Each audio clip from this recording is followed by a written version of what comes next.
Timnas Indonesia telah tiba di Jakarta hari ini usai menjalani rangkaian TC di Bali. Mungkinkah Elkan Bagot bikin kejutan hari ini? Tonton video ini sampai selesai.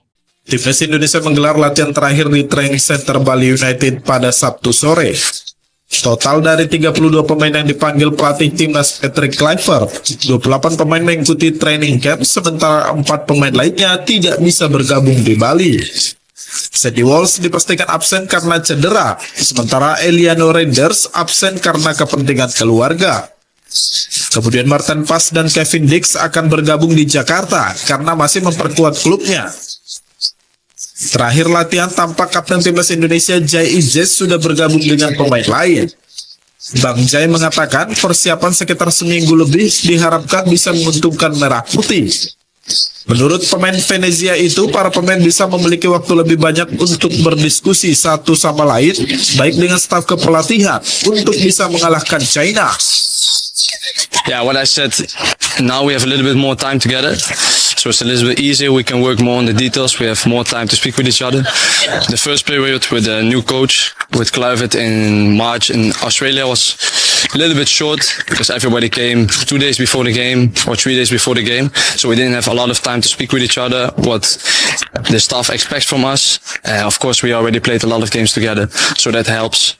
But now, in this moment, we have a lot more time to communicate with each other. We speak a lot about the details, how we want to attack, how we want to defend. So I think that's good. Dijadwalkan skuad Garuda akan bertolak ke Jakarta pada Minggu sore. Latihan akan dilanjutkan di Jakarta menjelang laga melawan China pada 5 Juni nanti. Pemusatan latihan di Bali diharapkan berbuah manis, baik dari segi recovery maupun kekompakan pemain. Dari prediksi pemain yang akan dimainkan melawan Tiongkok, pelatih Patrick Kluivert akan mengandalkan Emil Audero di bawah Mister Gawang, menggantikan Martin Paes yang tak bisa main karena akumulasi kartu. Sementara di lini belakang, trio benteng maksud kami Merah Putih masih akan dipercayakan pada Rizky Ridho, sang kapten Jai Ijes dan Justin Hubner. Di sektor tengah, Tom Haye dan Joy Pelupesi akan mengisi lini tengah, mengatur serangan dibantu Dan James dan Calvin Verdonk. Untuk di barisan depan, Kluivert akan menduetkan Yakob Sayuri dan Egy Maulana Fikri dengan Ole Romeni yang akan kembali menjadi ujung tombak. Latihan skuad Garuda kembali digelar Sabtu sore dilakukan untuk mematangkan strategi dan kekompakan permainan. Latihan ini menjadi sesi pemusatan terakhir yang digelar di Bali United Training Center sebelum pindah ke Jakarta Minggu sore. Latihan digelar tertutup dimulai pukul 16.30 waktu Indonesia Tengah. Petugas pun memeriksa siapapun yang masuk ke kawasan training center, bahkan petugas sempat melarang mantan pemain timnas Ivan Bahdin masuk ke kawasan latihan. Sekarang harus menang besok. Oke, sama nanti saya balik. Oke, siap Badi. Kawasan pemusatan latihan Bali United cukup ramai aktivitas, namun sesi latihan terakhir timnas dilakukan tertutup dan steril. Rencananya Minggu sore besok pemain dan pelatih serta ofisial timnas Indonesia akan bertolak ke Jakarta. Mantan pemain timnas Indrianto Nugroho menilai Kluivert tidak akan sulit mencari pemain pengganti di sejumlah posisi karena memiliki kedalaman skuad. Di setiap posisi, Kluivert telah memiliki pemain dengan kualitas sepadan. Pemain-pemain kita banyak sekarang. Pemain-pemain kita apa yang dipersiapkan oleh Patrick Kluivert di Bali ya merupakan pemain-pemain yang sudah bisa dimaksimalkan nanti di pertandingan, apalagi mereka pemain-pemain muda, pemain-pemain yang ya menurut saya sudah berkualitas lah. Sejumlah pemain timnas Indonesia yang dipanggil Patrick Kluivert dipastikan absen memperkuat timnas saat melawan China. Dari 32 pemain yang dipanggil training camp di Bali, 4 diantaranya tidak bisa bergabung. Tapi 2 diantaranya dipastikan absen memperkuat timnas saat melawan China dan Jepang, yaitu Sandy Walsh dan Eliano Reinders. Bek sayap kanan timnas Indonesia Sandy Walsh absen karena mengalami cedera saat membela klubnya Yokohama Marinos. Saat itu Yokohama sedang melawan Vissel Kobe di menit ke-85. Sandy Walsh terpaksa ditarik keluar karena cedera. Melalui akun media sosial pribadinya, Sadi mengumumkan absen memperkuat timnas setelah berkomunikasi dengan Kluivert, tim medis timnas dan tim medis dari Yokohama Marinos. Keputusan terbaik yang diambil adalah Sandy harus fokus menjalani pemulihan cedera. Sementara itu, Eliano Renders juga batal memperkuat timnas Indonesia karena tengah mendampingi istrinya menanti proses kelahiran yang dijadwalkan selama periode pertandingan timnas. Keputusan ini juga sudah didiskusikan dengan pelatih timnas Indonesia Patrick Kluivert. Federasi memberikan dukungan penuh terhadap keputusan pemain yang memprioritaskan kepentingan keluarga. Meski demikian, Eliano menyatakan tetap memberikan dukungan moral kepada skuad Garuda meski dari kejauhan.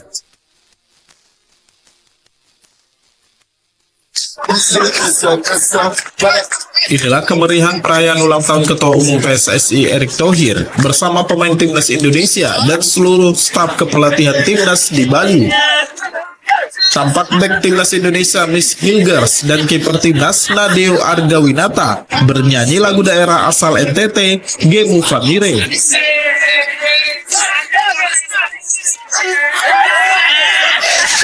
Para pemain lainnya juga larut dalam kemeriahan saat Miss dan Nadeo bernyanyi lagu NTT.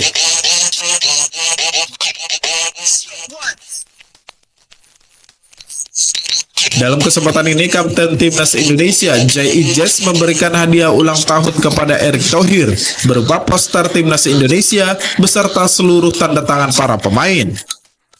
Tidak hanya itu, pelatih Timnas Indonesia Patrick Kluivert juga berjanji akan memberikan hadiah ulang tahun kepada Erick Thohir, yaitu 3 poin alias kemenangan saat melawan China. Pak Erick, happy birthday to you. Yeah. To staff and the players. Our gift to you will be 3 points in China. Para pemain timnas Indonesia ternyata tidak hanya piawai mengolah si kulit bundar. Gelandang timnas Indonesia Joy Pelupesi dan Marcelino Ferdinand juga piawai dalam olah vokal.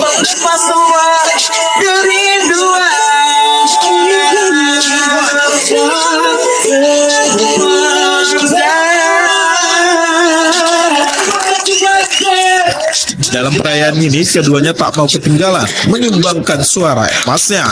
Every little thing is gonna be alright. Thank you. The back as well. Come on. Say don't worry about it.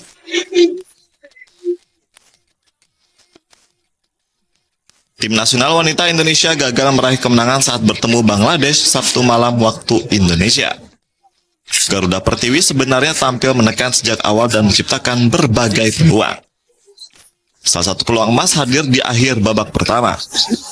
Sayangnya, Sheva Imut gagal memanfaatkan posisi one-on-one dengan kiper Bangladesh. Skor 0-0 bertahan hingga akhir babak pertama. Di babak kedua, serangan bertubi-tubi Indonesia terus berlanjut. Pada menit ke-81, tendangan Rostila masih belum bisa menembus jala gawang Bangladesh. Kemudian pada menit ke-93, tendangan Claudia Shinoman masih membentur mistar gawang. Tak lama berselang, Rostila sebenarnya sempat membobol gawang Rupna Chakma. Sayang, ia berada dalam posisi offside saat menerima bola. Skor 0-0 bertahan hingga laga usai. Hasil ini membuat Indonesia gagal meraih kemenangan di 2 laga FIFA Matchday. Pada pertandingan sebelumnya, Indonesia juga bermain imbang saat bertemu dengan Yordania. Sidang paripurna DPR RI pada 26 Mei 2025 menjadi babak baru bagi sepak bola putri Indonesia. 4 pemain diaspora asal Belanda, Felicia Victoria de Zeeuw, Iris Joska Deru, Isa Gusje Warps, dan Emily Julia Frederica Nahon resmi disetujui untuk menjalani proses naturalisasi menjadi warga negara Indonesia. Felicia, gelandang serang ADO Den Haag, dikenal dengan visi dan kreativitasnya. Iris Deru, penjaga gawang dari Sparta Rotterdam, disebut sebagai sosok yang tangguh di bawah Mistar. Isa Warps, menyerang muda dari NAC Breda, baru berusia 19 tahun, sementara Emily Nahon, bek tengah dari Akademi ADO Den Haag, masih berusia 18 tahun. Jika keempatnya rampung menjalani proses, mereka akan jadi tambahan kekuatan signifikan bagi Garuda Pertiwi yang masih mencari konsistensi di level Asia. Sebelumnya hanya 2 pemain keturunan yang sudah resmi menjadi WNI, yakni Noah Leotomu dan Estela Lopati yang disumpah di Copenhagen pada 2024. Berbeda dengan nama-nama di atas, pemain muda Claudia Schönemann tidak memerlukan proses naturalisasi. Lahir di Tangerang dan memiliki darah Jerman, Claudia kini digadang sebagai bintang masa depan timnas putri meski usianya baru 16 tahun. Namun, jalan naturalisasi tak selalu mulus. Kontroversi sempat muncul lewat Jenna de Jong yang batal memperkuat Indonesia karena mengaku kecewa dengan proses yang dianggap tak profesional. Hal ini sempat menimbulkan kehebohan di publik. Menanggapi hal itu, Ketua Umum PSSI Erick Thohir memberikan bantahan. Ia menegaskan bahwa semua proses naturalisasi dilakukan atas rekomendasi pelatih dan tidak semua kandidat akan otomatis diproses menjadi WNI.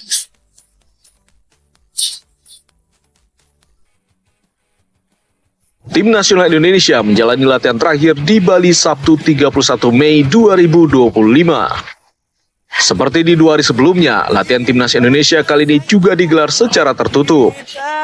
Pelatih Patrick Kluivert dan asistennya intensif mematangkan taktik dan strategi jelang menghadapi Cina.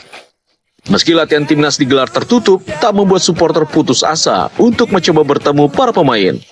Namun mereka harus puas meski hanya bisa berfoto di depan gerbang training center Bali United saja. Meski demikian, mereka berharap timnas bisa mendapat 3 poin pada saat menjamu Cina di GBK nanti. Dan nanti kita lawan Cina ya. Ya. Bulan Juni, mudah-mudahan tenang. Pemusatan latihan timnas Indonesia telah berlangsung sejak hari Senin hingga Sabtu. Timnas Indonesia dijadwalkan akan berangkat ke Jakarta Minggu menggunakan pesawat charter. Indonesia akan menghadapi Cina di Gelora Bung Karno Kamis 5 Juni 2025. 5 hari berserang, Indonesia gantian menghadapi tuan rumah Jepang. Pemain timnas Indonesia Kevin Dix telah berangkat ke Indonesia dari Denmark pada hari Sabtu. Kevin Dix dijadwalkan akan tiba di Bandara Soekarno-Hatta hari Minggu. Setibanya di Indonesia, Kevin Dix tidak akan menuju ke Bali. Kevin Dix akan menunggu rekan-rekannya di Jakarta. Kiper timnas Indonesia Martin Paes akan segera menyusul terbang ke Indonesia. Martin Paes masih harus membela FC Dallas di pertandingan Minggu pagi. Setelah itu, Paes dijadwalkan akan mengikuti pemusatan latihan timnas Indonesia di Jakarta. Pemain timnas Indonesia Sandy Walsh akhirnya angkat suara terkait belum bergabungnya dirinya di pemusatan latihan timnas Indonesia. Walsh melalui akun Instagram pribadinya menyatakan dirinya tak bisa bergabung dengan timnas karena cedera. Walsh juga meminta doa kepada supporter agar dirinya bisa segera pulih dan kembali bergabung dengan timnas Indonesia di kesempatan lainnya.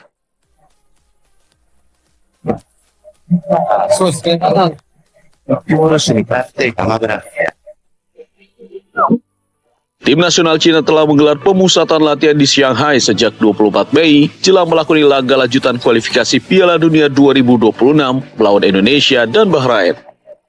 Pemusatan latihan yang diikuti 26 pemain tersebut akan berlangsung hingga keberangkatan ke Indonesia 2 Juni mendatang. Pemusatan latihan selama 10 hari menjadi bukti timnas Cina serius untuk membidik kemenangan atas Indonesia. Pasalnya, hanya dengan kemenangan, Cina seperti halnya Indonesia membuka asa tampil di Piala Dunia 2026. Karena itulah Cina diprediksi akan bermain lebih agresif saat bermain di Gelora Bung Karno 5 Juni mendatang. Hal tersebut terlihat dari Meyer Eads, pemain yang dipanggil pelatih Branko Ivanovic, memiliki tipikal menyerang, termasuk 8 penyerang. Dengan bermodal kemenangan, Bek timnas Indonesia Messi Hilger tampil memukau dengan bernyanyi saat perayaan ulang tahun Ketua Umum PSSI Erick Thohir pada Jumat malam kemarin.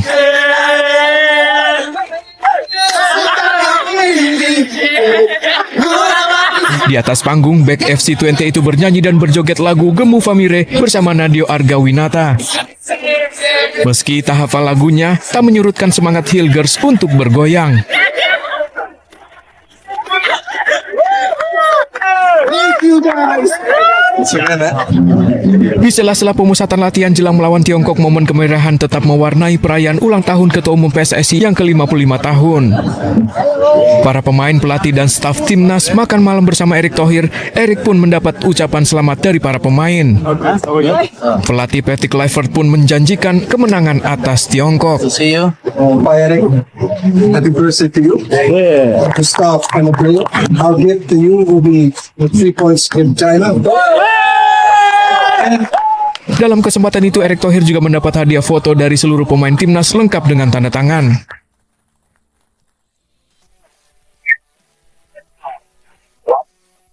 Ya, bersama Enissi Nijmegen, Calvin Verdong menutup akhir musim dengan penampilan terbaiknya. Verdong sukses membawa Nijmegen dengan hasil akhir finish di papan tengah klasemen Liga Belanda pada musim ini. Anak asuh Rogier Meijer ini menuntaskan musim dengan berada di posisi ke-8 Liga Belanda. Berkat penampilannya, pemain timnas Indonesia ini sampai masuk dalam nominasi bek kiri terbaik di Belanda. Verdong tercatat bermain sebanyak 36 penampilan di semua ajang dan bikin 1 gol serta 1 assist. Hasil tersebut membuat Verdong diapresiasi dengan masuk nominasi bek terbaik versi Football Premier. Bek kiri serba bisa itu akan bersaing dengan bek kiri lainnya, yaitu Sofian El Karoni, Jorel Hato, Mauro Janior, David Muller. Nantinya sistem pemilihan bek kiri tersebut akan dilakukan secara voting bagi pembacanya. Lantas, apakah Calvin Verdong bisa menyabet gelar bek kiri terbaik di Belanda? Kita nantikan saja keputusannya.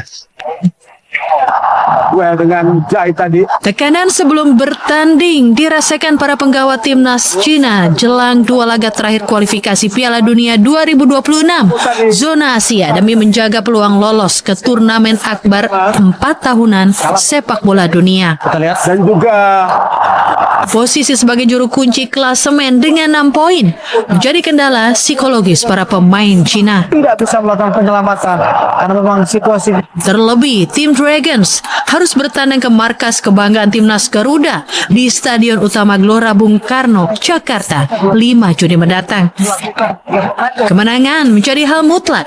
Namun untuk meraih kemenangan saat menghadapi tuan rumah Indonesia tentulah bukan perkara mudah. Lantaran skuad besutan Patrick Kluivert juga akan tampil habis-habisan demi mengincar kemenangan. Terlebih, Indonesia juga bertekad membalas kekalahan 2-1 saat bertandang ke Cina. Dukungan puluhan ribu supporter timnas Indonesia sebagai pemain ke-12 juga menjadi momok menakutkan timnas Cina. Menghadapi situasi yang genting, para pemain Cina mengaku stres. Tekanan untuk memenangkan laga menjadi beban tersendiri skuad asuhan Branko Ivankovic. Salah satunya bek timnas Cina Li Lei yang mengungkapkan jika kalah melawan Indonesia maka pupuslah peluang negeri tirai bambu berlaga di Piala Dunia. Guna meredakan stres, para pemain Asosiasi Sepak Bola Cina mendatangkan psikolog berpengalaman untuk membantu mental para pemain. Pada 26 Mei lalu, di mana pelatih Patrick Kluivert memberikan sejumlah menu latihan mulai dari fisik hingga mengasah pemahaman taktik. Kluivert secara resmi memanggil 32 pemain untuk mengikuti pemusatan latihan di Bali. Namun hanya 28 pemain yang mengikuti training camp dan 4 pemain tidak bisa bergabung. Setelah sesi pemusatan latihan terakhir, seluruh pemain dan pelatih timnas akan kembali ke hotel untuk beristirahat sebelum terbang ke Jakarta pada Minggu 1 Juni 2025 melalui Bandara Internasional I Gusti Ngurah Rai Bali.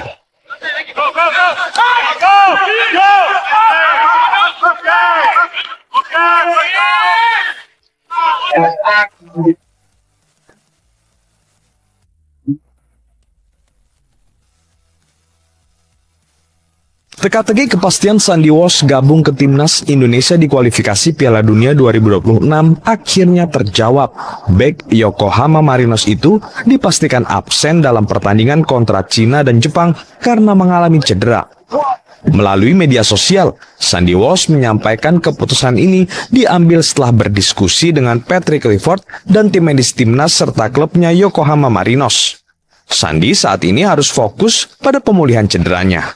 Cedera Sandy dialami saat membela Yokohama Marinos melawan Vissel Kobe di lanjutan Liga Jepang. Saat itu Sandy sempat mendapat perawatan tim medis di lapangan sebelum digantikan di babak kedua. Patrick Kluivert saat itu masih sempat berharap Sandi bisa hadir di pemusatan latihan di Bali. Yeah, Sandy has an injury. I spoke with him yesterday. It's still not sure if he can come. So we need to check that with the doctor and also the doctor of Yokohama, of course, to have a look if it's necessary for Sandy to come and to join the team. If not, we have quite good players on his position as well. So. Praktis di pos sayap kanan kini tinggal menyisakan Asnawi Mangkualam dan Yakob Sayuri. Sebelumnya Elian Reinders juga batal bergabung ke skuad Garuda karena alasan keluarga. Sementara Kevin Dix masih ditunggu kehadirannya karena baru menuntaskan tugas di klubnya FC Copenhagen. Patut dicatat, Kevin Dix juga baru pulih dari cedera. Saya rasa Kevin Dix setelah satu pertandingan kita doakan tidak ada cedera yang dialami kemarin karena dia sudah main di babak kedua 45 menit terus dapat kesempatan juga menggolkan dari kotak penalti.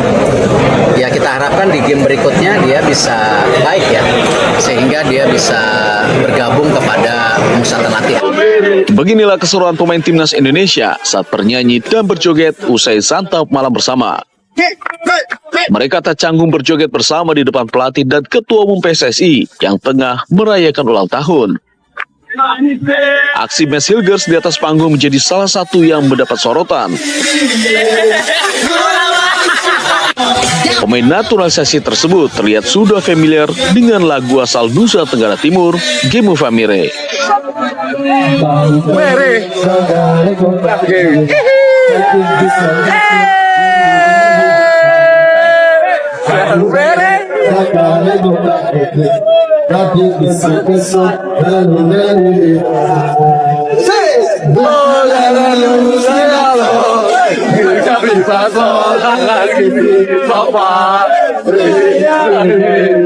Tak hanya sekali ini, Mads Hilgers rupanya sudah mengenal lagu Indonesia dari Maluku, Poco Poco.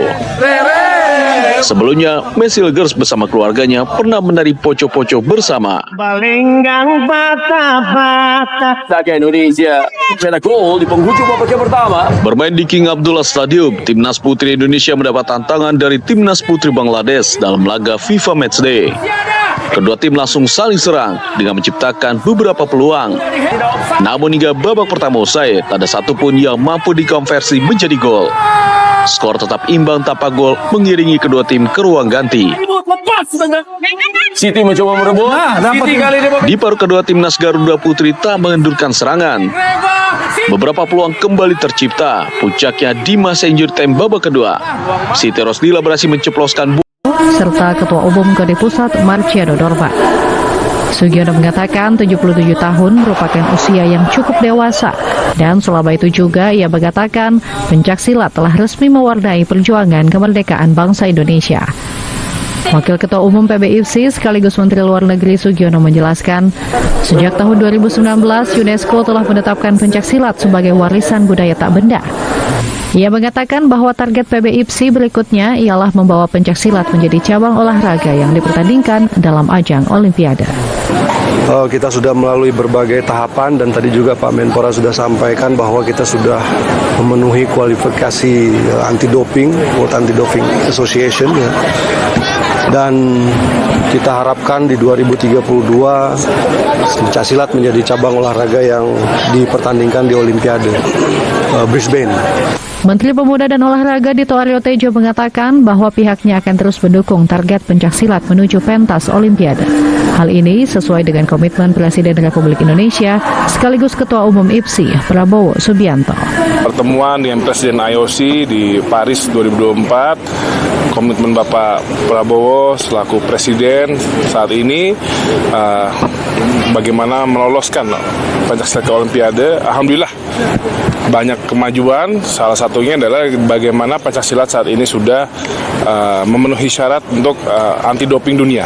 Jadi WADA itu adalah salah satu syarat utama cabang olahraga untuk recognize di Olimpik. Puncak peringatan HUT ke-77 PBFC dimeriahkan dengan berbagai pertunjukan tim atraksi pencaksilat dan dihadiri sebanyak 7.000 pendekar dari berbagai perguruan.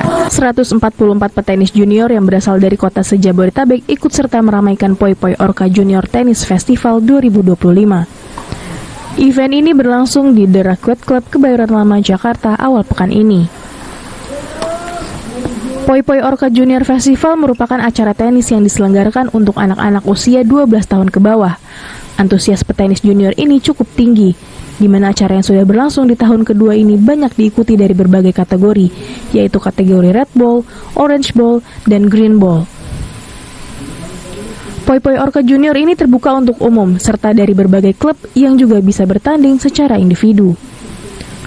Selaku ketua penyelenggara, Lauren Wang cukup antusias dengan adanya event ini.